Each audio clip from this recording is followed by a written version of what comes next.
Hey everybody, how you doing? Just give me like 2 seconds. I'm working on a magic spell over here. It's gonna be really cool. Alright.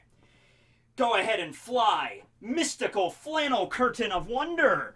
Oh yeah, look at that, look at that. This is like a Bakudo number 300 right here, guys. Yeah, one of the strongest spells known to Shinigami or witch alike. Alright, and by the way, that is a requirement for this video. You need to be wearing flannel or have flannel around you. Like, if you can turn your head, look around your room, if you don't see any flannel, you can't watch this. And that's not a rule I came up with. That's not even a rule that Kubo really came up with. I think we all knew who came up with that rule. So, I don't know. Go to a 90s thrift store, get yourself a flannel shirt, or dig around in your grandma's closet for like an old flannel blanket from like the 60s. I don't know what to tell you, but you need to have some kind of flannel. Alright, hey everybody, how you doing? Tekking here, and in today's video, we're going to be covering Burn the Witch Chapter 3 and Chapter 4. I was going to say of the limited release manga, but as we know, we're getting Season 2. When are we getting Season 2? I don't know, next year, I hope. I hope this is a thing where Kubo comes out with like a few chapters a year, whatever he wants to get done, and he's just like, you know what, I can come out with maybe 8 chapters in 2021, like limited releases, and then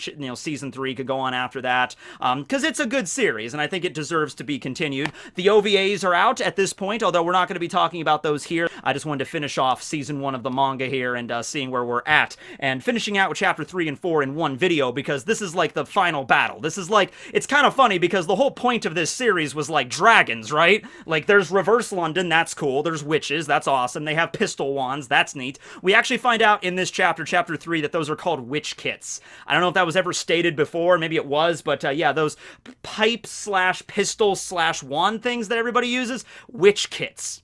Okay, it's an interesting name for it. It's not something I would have picked, but alright. Anyway, yeah, at the end of Chapter 1, we saw Noelle go up against a dragon with her witch kit. She pulls it out and she's about to cast like a really high-level Keto on the dragon, and then we just cut away from it, at least in the manga. Maybe in the OVA we'll get to see the battle, I don't know. But yeah, we just cut away, that's off-screened, and then like the next chapter, it's like the following day, and they read in the paper, like, yeah, Noelle defeated a dragon. Wow, that's awesome!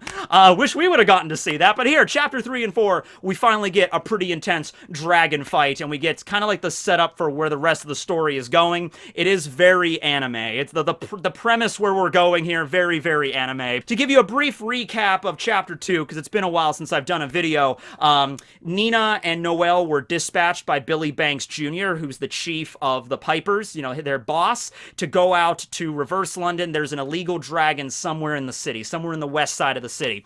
That's a big deal because, dragons are kind of like regulated all over the place. Like, there's dragons that like run electricity and everything like that. So having an undocumented dragon somewhere in the city, I mean, it could be a dark dragon, it could cause problems, it could be evil, we don't know. You gotta go figure out what's going on. But he asked them to go on their day off, so, that kind of sucks. It's a Saturday, I mean, come on. Balgo also goes with them.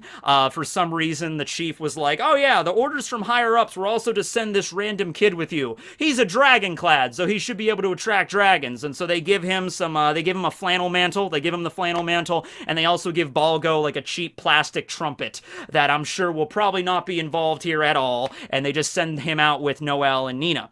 So they head out to Reverse London, and they go to the Reverse London office of The Realist. The Realist was a magazine that exists also in Front London. We find out in the last chapter how this parallel universe thing really lays out.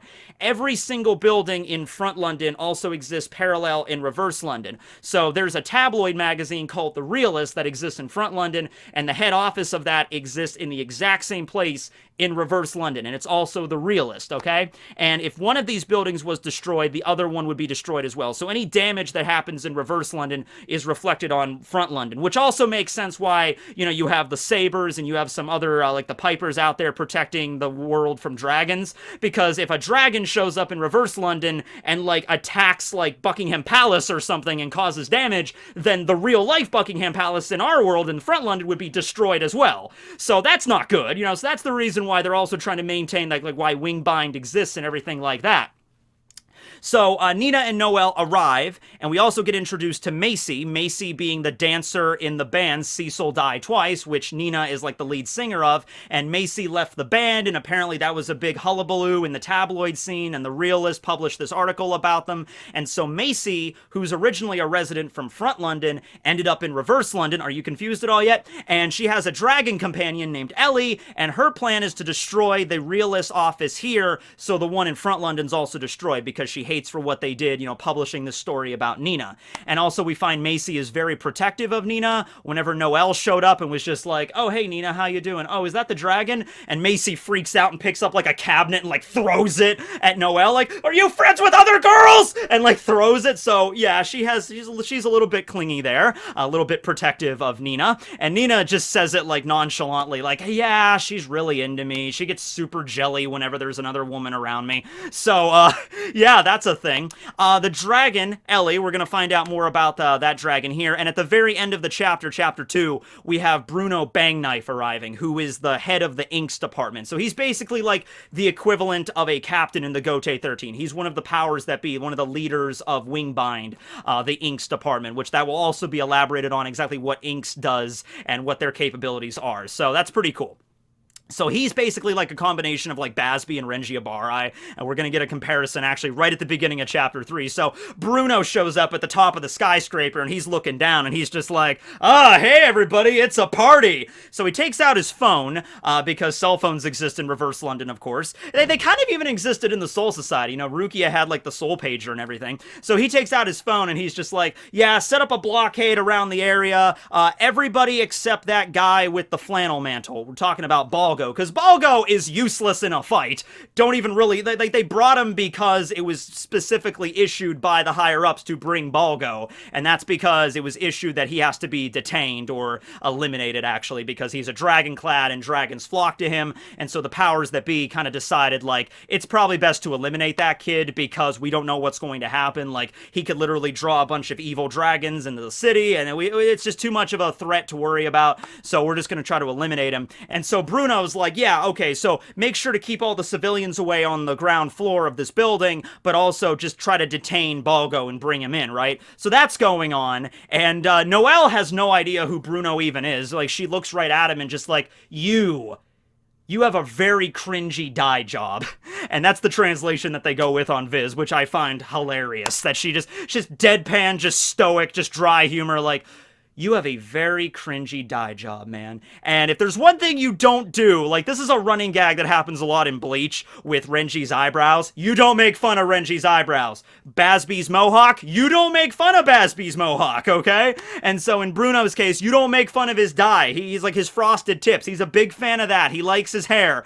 And so Noelle just stoically just like, man, your dye job sucks, dude. And freaking Bruno is just like, oh, you want to say that again? And so, yeah, the fight kind of gets on. Bruno first kind of explains what's going on with Macy and how she even got to Reverse London to begin with. Basically, this was kind of a whole thing that was orchestrated. So Macy is what is referred to as a Watcher. This is a new term we find out in this chapter. Watchers are residents of Front London originally that have higher magic than regular civilians, and they can basically see the other side. You know, they can see all the mystical, wonderful things in the world that regular humans can't see because, you know, they lack magic ability or awareness or whatever, like, you know, spiritual presence, like, you know, Ichigo could see ghosts, you know, that kind of stuff. So Macy in Front London spotted a baby dragon, and that was Ellie, and she cared for it, and it grew bigger and bigger and bigger. And it's the same deal, like if you live in Florida and you get a pet alligator, you know, they're adorable when they're little, but they grow up someday. Or you get a little tiny baby python and then it grows into a giant snake, and it's just like, what are you gonna do at that point, right? So that's basically the situation. Bruno basically brought Macy over to the reverse side of London, and he's like, well, she would have found her way here sooner or later, just like Noelle, just like you, Nina. Nina does recognize Bruno because she's like Noelle's senior, so she knows a little bit more about the Wingbind hierarchy and all that stuff. But you know, Bruno's there and he's like, I'm here to bring in this Balgo Parks, but also there's a dragon here. We also got to bring the dragon in as well. So this first encounter is kind of interrupted. There's an explosion and Nina basically grabs Macy and escapes from the realist office and they leave Ellie behind. You know, Macy's like, Ellie, we need to go back for Ellie. She's my only friend and she's a dragon. She's my dragon friend. And Nina's like, Bruno's there. We need to book it. We need to get the hell out of there. So they all leave, you know, them, Noelle, Balgo, they all manage to escape on their broom buggies and they kind of get away. They stop at this random like radio tower in the middle of the city. So they're way high up. There's a radio tower and they cast like a glamour, like a cloth kind of protection spell to kind of like an illusion to kind of protect them so Bruno can't see them. And they're like, okay, we should have bought some time here for a little while. And this is like really the moment where they talk about like they have a moment between Macy and Nina. Not really the best time for this, but it's just like Macy is explaining how she found Ellie and how she was like, I left the band because I felt like I wasn't special, so that's why I stayed with the band, but then I found Ellie, this dragon, and basically Macy, we find out now, this is not something too far off from what probably would happen in real life, and that's kind of something I like. Like, if this whole setup actually existed, where there was like a front London, a reverse London, like a parallel universe on top of the one we're living on now, and sometimes things from one can kind of like seep through the other and stuff, like through the looking glass. Macy finds this dragon, and she thinks like, you know, that's like her Hogwarts leather or something. Like, she's gonna grab this dragon and raise it, and then eventually the dragon is gonna carry her off to like a magical wonderland, a mystical castle, and have fantastical adventures for the rest of her days. You know, like that's the premise. It's just like, oh, it's a dragon, it's mystical, it's wonderful, it's like out of a fairy tale basically. And I'm gonna go off to Hogwarts, or I'm gonna get sucked into Narnia. It's just a wonderful, magical world. And Nina's like, no, that's not a thing. That is not a thing whatsoever. These are dangerous creatures that could easily kill you and everybody that you hold dear if they turn into a dark, evil dragon. So yeah, this, and then we have the whole thing. Like, I literally just wrote down, like, Nina goes on the whole fairy tale crap again, where she just like, you know, fairy tales are not really real, and that because you rely on their power, but it's our power. We're the ones casting the magic. You're not relying on someone else's magic. So yeah, it's like a little moment there between the two where they find out a little bit more about themselves and why Macy quit the band and everything like that. This is actually where Chapter 3 ends with Bruno finding them. It wasn't very difficult.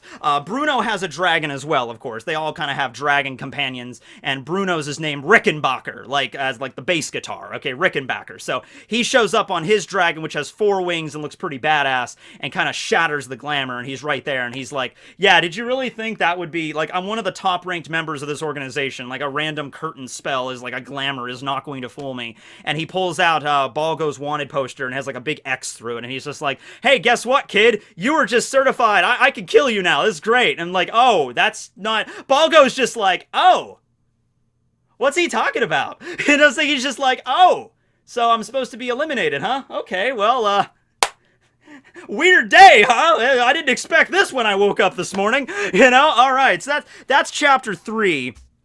And Chapter 4 is where things get a little bit more intense. Chapter 4 is where we really find out the full scope of what Ellie is. So, Ellie turns into a giant dragon, basically molting in the moonlight, and turns into this super floofy bird/dragon creature, and it's huge. And this is something very unique, even amongst dragons, called a Märchen. Now, if you've ever seen Märchen Awakens Romance, that's one of my favorite isekai mangas ever, so that's great that they included this. Basically, it just means, like, fairy tale. Alright, so these are one of, like, the fairy tale dragons. A dragon and fairy tale. That sounds very familiar. I don't know why. Weird. I'll look it up later. Anyway, yeah. So these are fairy tale dragons, and there's 7 of them that exist in, like, Wingbind lore. But nobody ever expected them to really exist. They were, like, dragons with names, and no one's seen them for, like, centuries, or they've been dormant, or they're basically just, like, stories. They're fairy tales. Märchens, essentially. And so Ellie is one that is referred to as Cinderella. And Noelle kind of goes on this whole spiel about how, oh yeah, I've read in my reference books these stories about these Märchens, and the Cinderella one molts in the moonlight and can turn invisible. Ellie has an ability called Stealth Scale, which most dragons do not have, and so Bruno's about to grab it, and then it just turns invisible, and then it reappears later, so that's something interesting that it can do. And also, it can, like, molt in the moonlight and turns into a full-fledged dragon, and also has this stuff called Stardust Ash, that it kind of shakes its wings, and then, like, ash falls out.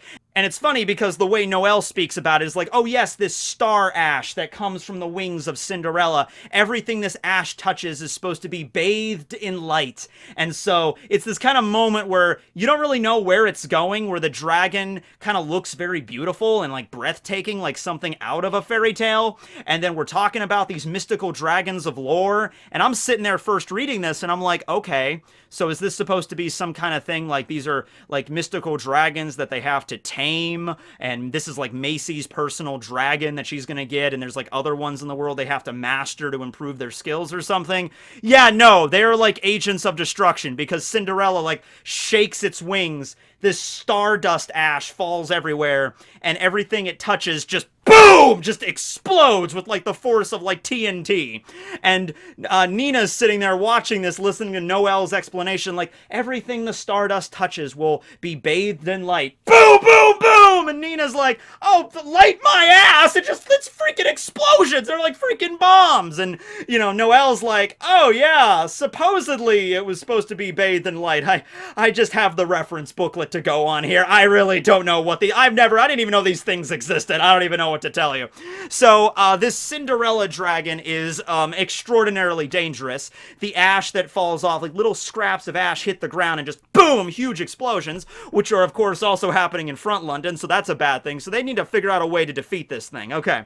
So this is where we kind of find out some of the abilities of the inks department. I love this, okay? So Bruno Bangknife, what he does is he gets on Rickenbacker, flies up to Cinderella, and underneath his jacket, he has just like a utility belt of spray paint. Alright, so he takes a thing of spray paint out, breaks the seal, and he basically just, in the middle of the sky, spray paints like a magic circle, like a seal or whatever. And then he initiates a release code. The first one he uses is release code 0575, Hungry Shadow. And so he sprays this particular seal and he's like, release code 0575. And then this giant, you know, black demon just emerges from the circle. Like, "Rah!" And then it listens to Bruno's commands. It's like, attack Cinderella, eat it up. And then the Hungry Shadow tries to attack the dragon, but gets fought off by it like it's too strong, okay? So that's the inks. The inks are basically like the sealing technique jutsu of Wingbind or whatever.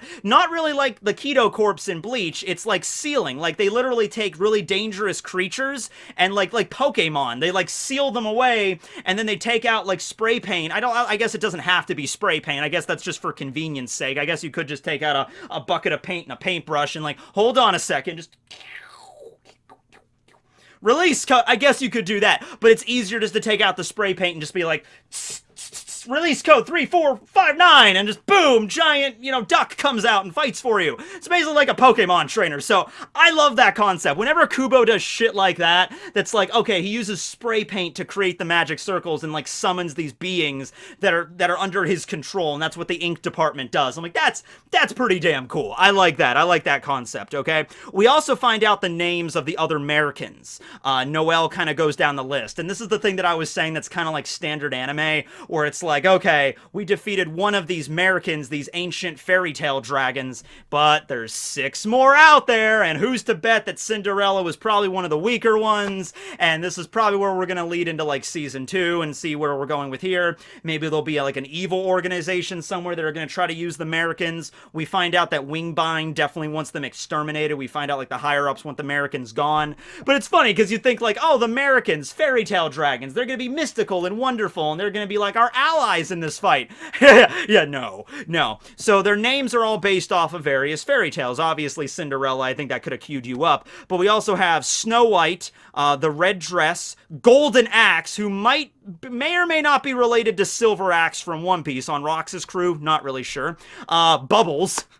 Just a dragon named Bubbles, Sugar House, and Band of Animals, and then Cinderella is the 7th, and so those are the 7 dragons. I'll be honest with you, I kind of want to see what Bubbles has got, you know, like Bubbles, I guess it's a water dragon that can spew bubbles, that can maybe trap people in the bubbles, or the bubbles explode, or something like that, probably a water-based dragon. It would probably look really cool with Kubo's art style, of course, but I just find that funny, like Snow White, alright, makes sense, red dress, that's cool, golden axe, ooh, like a solid gold dragon that has like axe blades for wings, or like an axe beak that like shreds you. That'd be really cool. Band of Animals, maybe like a dragon that has like maybe it's like the sky deer from Toriko, where it's like other animals live on the dragon's back, or something like that, like a tiger jumps out of the dragon wing or something. I don't know. Sugar House, I'm not really sure what that would be. What's the sugar, like the gingerbread house? Is that what the reference there is to? I don't really know. But then Bubbles, just Bubbles. So yeah, I'm interested in seeing where these Americans go. In season 2 we'll probably get more elaborated on them.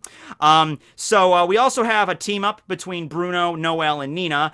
They want to protect Balgo, but they still all work for the same organization. And I like this. Like, Bruno is like that hot-headed kind of character, much like Bazby, quite literally. Bazby's the heat, but also Renji, that kind of character. But also he's pretty smart, and he realizes, like, okay, I was sent here to bring in Balgo and deal with this dragon, but I didn't know it was a freaking American. I didn't even know these things existed. So, yeah, we need to eliminate this thing before it blows up all of the freaking city, right? So Nina and Noelle are like, okay, we'll be your backup, and Bruno's like, all right, cool. Bruno takes out this cloth. He has this really badass like skull mask he puts on, so that's pretty neat. I'm not really sure if it serves any purpose, just to make him look cool, but okay, that works. And so Nina and Noelle do a combo keto move with their witch kits called Super Nail Jail.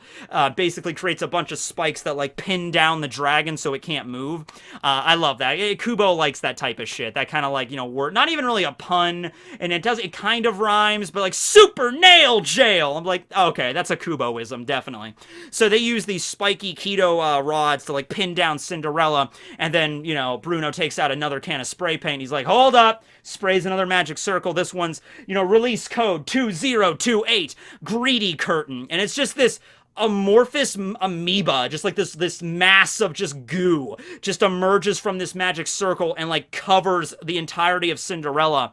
And the plan is that whenever Cinderella discharges its ash to blow up the area, it'll blow itself up from inside of the curtain, okay? So that happens, but the curtain gets destroyed and the explosion goes off, but Cinderella is not worse for the wear, and we find out that Cinderella is not injured by its own attacks. So it's like, shit, well, that's not good. All right. But also Noelle read from the book. She's like, listen, I don't know if this is true or not because I only have to go off this reference book, but I do know that if you destroy the crown in the book, that'll destroy the being. So Cinderella has like a tiara, like a crown, like made of bone or like horn on its head. And it's like, destroy the crown and apparently it should die. And so they're like, well, how the hell are we going to do that? So then you have this is what I mean, like, if you thought it was like mystical, whimsy, and wonder, no, Macy's down there watching this all go down, like, it's like, there's even a moment where Macy goes up to kind of do, like, the moment where it's just like, we're friends, aren't we, Ellie? And Cinderella just kind of looks at her,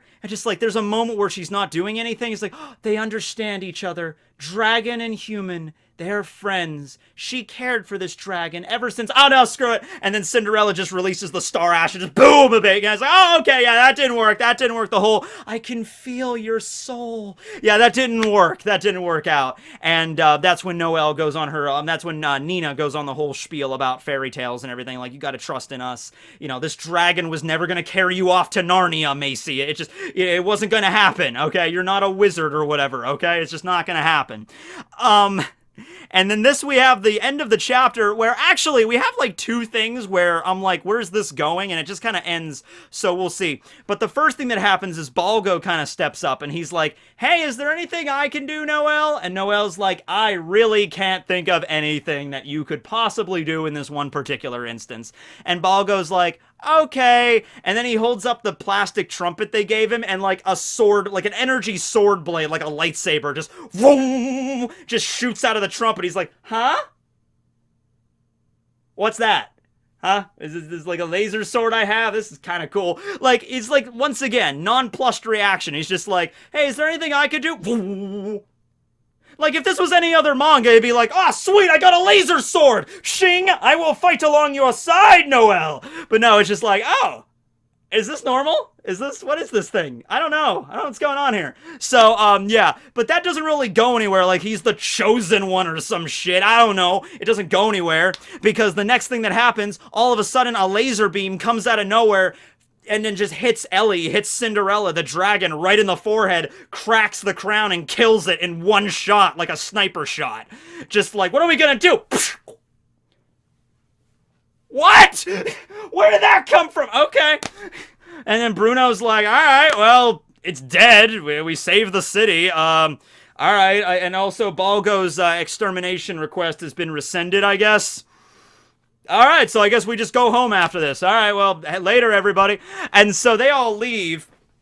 And we're just sitting there, like, as an audience, like, what happened? We cut back to Wingbind HQ in the break room, where Billy Banks Jr., the chief, the guy that always smokes the cigarette, like, hey, come on, guys, you gotta help me out. He's sitting there doing the freaking spirit, like, ray gun! He's doing, like, Yusuke's ray gun, just sitting at the window, and he just sniped this dragon with no scope from, like, 20 miles away. And it just, like, shing! Like, alright, well, that's that. And so he's being set up, I think, as kind of like the Urahara now. Like, I kind of saw that. Like, Urahara is first introduced as just this mild-mannered candy shop owner. Like, whatever. But then later on, you find out he's such a badass. And he's there, and he's just like, he just snipes this dragon. And he's like, all right, well, that's what I do. And he just walks away. And he doesn't say anything to Noelle and Nino when they come back to the office. He gives them £5 and 5 points on their record for dealing with the dragon because of all the collateral damage they had to fix. And it is like, hey, it's not nothing. I gave you £5. That's like what? That's like, I wrote it down. That's like $6.50 American. That'll get you, that could get you a couple of bottles of iced tea. That'll get you some. That'll get you a nice beverage. You go to McDonald's, you get yourself a quarter-pounder meal with that, maybe not with tax. I don't know. But they give them like £5 and like, all right, well, thanks for coming in on your day off. And so they're like, whatever. And then now Macy is now living in reverse London, so Macy's gonna end up living with them as well, along with Balgo. And we don't really ever find out the whole deal about Balgo with the energy lightsaber sword, so that'll be a next season thing, or maybe that's explained in the OVA. Who knows? But we find out about that. And then we have the end of the chapter where the leader of the Sabers, her name is Sullivan Squire. I apologize because the design for Sullivan looks remarkably like Hubert from the Stern Ritter, so I immediately assumed a guy. But no, in this chapter 3, we actually find out that Sullivan is a woman. And so Sullivan goes up to the break room and kind of is like dubious of what's up with like how the dragon was eliminated, and she kind of thinks that like Billy Banks has something to do with this, So she goes up there and looks and sees the spot where he sat down and like sniped the hole right through the glass of the office building to attack the dragon. And so Sullivan sees that and is like, yes, the son of the hero. I guess this makes sense.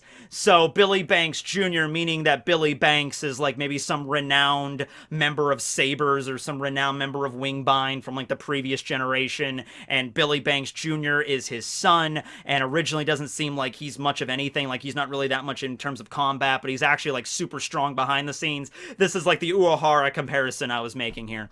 And so, yeah, Sullivan is kind of on to Billy and what's going to happen next, but yeah, and the series, this season 1 ends with Balgo being released and the head of Wingbind, the head of the punishment force, the Wolfgang guy, basically being like, hey, we might need this kid for later to help us fight against the Märchens, so we can't eliminate him yet. So it's basically he's put on parole for the moment. And then the chapter ends with Balgo being reunited with Noelle, and Noelle kind of goes up and hugs him, and, because, he's not going to die now. He's not going to have a hit out on him. And Balgo, of course, being super oblivious guy that he is just like, are you okay, Noelle? And Noelle's like, yeah, I'm fine. It's all good. I'm happy you're okay. And then that's the end of the chapter. So, yeah, that's the first 4 chapters of Burn the Witch. What did you guys think? Let me know in the comments below. I'm glad it didn't just end there, especially with the setup with the Märchens and the setup with all the other members of Wingbind that we really don't know anything about yet. So it really, it could have ended there and we could have just left up to interpretation and fan fiction, I guess, but I'm glad we're getting more of it from that. I'm going to move on to watch the OVAs now that I have the manga under my belt, and and we're going to see what happens there. And then hopefully next year we'll get an announcement on how this is going to continue, how many more chapters we're going to get in season 2, and what's up with that. Hopefully also in 2021 we'll get an announcement for when the Bleach anime is coming out. I know it did say that it's going to start airing in 2021, but we haven't really had any updates on that yet, and with COVID and everything, don't be surprised if they have to push it back a little bit. I hope it doesn't happen. Right now, I would say that, like, the earliest I would expect the Bleach anime to come, like, to air would be, like, maybe summer of next year at the earliest. But they might come out and say, like, hey, because of everything going on, we had to push production back, so it's now going to be, like, you know, early 2022 or something, which would suck, but we're still going to get some Bleach. It's happening. It's definitely happening. It's just we might have to wait a little longer. But we definitely got some Burn the Witch to wait us over until then. So, yeah, really enjoyed this 4-chapter series and hope we get more from these characters in the future. I'm very interested in Billy Banks Jr. and see what's going on with that. Love Noelle, love Nina. Macy's character is interesting. Balgo is kind of like just so bland and just like, hi everybody. I really don't care for Balgo, honestly. And the fact that he awakened like a lightsaber, like I'm Sir Camelot or whatever now, like we're doing that. Are we gonna do like the I am the chosen one now? I'm like, oh, I really hope they don't go down that road with it. I hope they, like, if they're going to, Kubo's going to have some really good writing, because Balgo's character is very, very bland right now. So, we're going to see where that goes. But anyway, thanks for watching, everybody. I hope you all wore flannel. This will be Tekking and Barry signing out. Have a good one. Woo!